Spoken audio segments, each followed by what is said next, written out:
I think a lot of people in North America come to the Rockies to Alpine climb because it's a cheap date. You know, it's less complicated and less expensive than even going to Alaska. And Alaska is a pretty cheap date, as is the Yukon Territory in Canada. And you can get at, you know, a face like the North Face of Kitchener. It's, you know, really maybe 2, 3, 4 hours from the road. It's pretty phenomenal. To seek out a like piece of terrain in Alaska, you would have to fly in a ski plane. So the Rockies, comparing to the rest of the Alpine ranges in the world, given that they're a little, you know, they don't stick up all that high, I think they offer a lot of varied climbing experiences, and definitely a great place to alpine climb and to learn to alpine climb, and the skills that you can develop in the Rockies. You know, if you become a competent alpine climber here, you'll be able to climb in any mountain range in the world, really. I'm gonna bring that, which is, so they're both long. That one's skinnier, that one's thicker, right? And then Shorter one? two of those or something. Sure.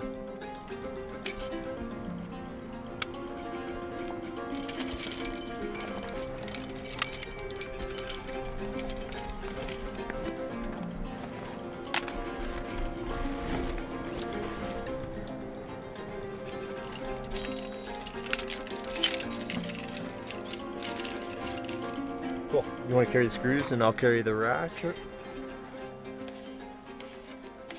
Yeah, partnerships are really important in alpine climbing because you're looking after each other, and you got the amount of trust and is really important. Like, I have a hard time going alpine climbing with someone I just met, even if they have a good reputation, because I don't know if they're going to go up on some pitch and take a big whipper and fall and hurt themselves, and then I put me in a bad predicament. And on the same hand, if one of my partners does that, I'll deal with it and realize that they didn't want to do that, and they were under as much control as they could be, and, you know, things like this. But if I go out with someone that I barely know and they do that, then I could hold a grudge, you know. I don't know, unfortunately.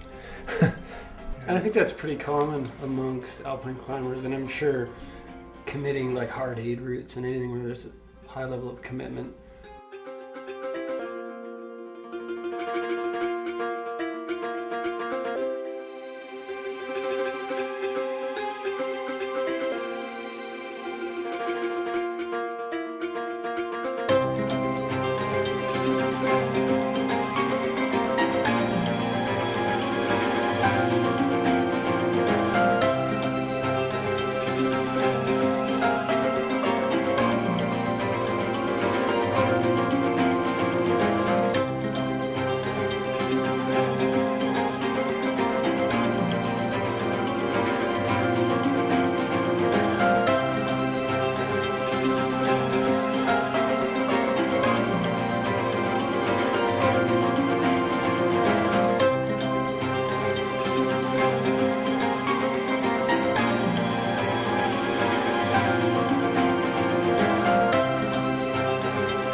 Thing, we should take a look at that again. This thing over here, because when I went and looked, when I looked before, there's too much snow coming down it.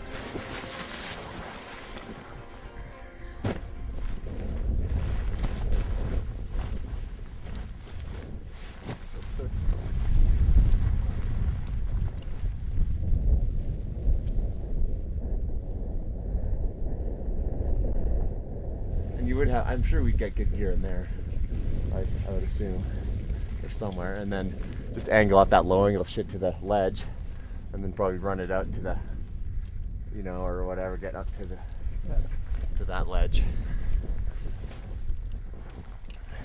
and then probably belay there if we can get one, just to break it up. I think, I don't know. Good, how are you guys doing down there? We got fucking avalanche on, and Scott broke his arm. Shit, sorry to hear that. That's tough. It's a bit full on. Yeah, so camera broke in half, and We're on our way down.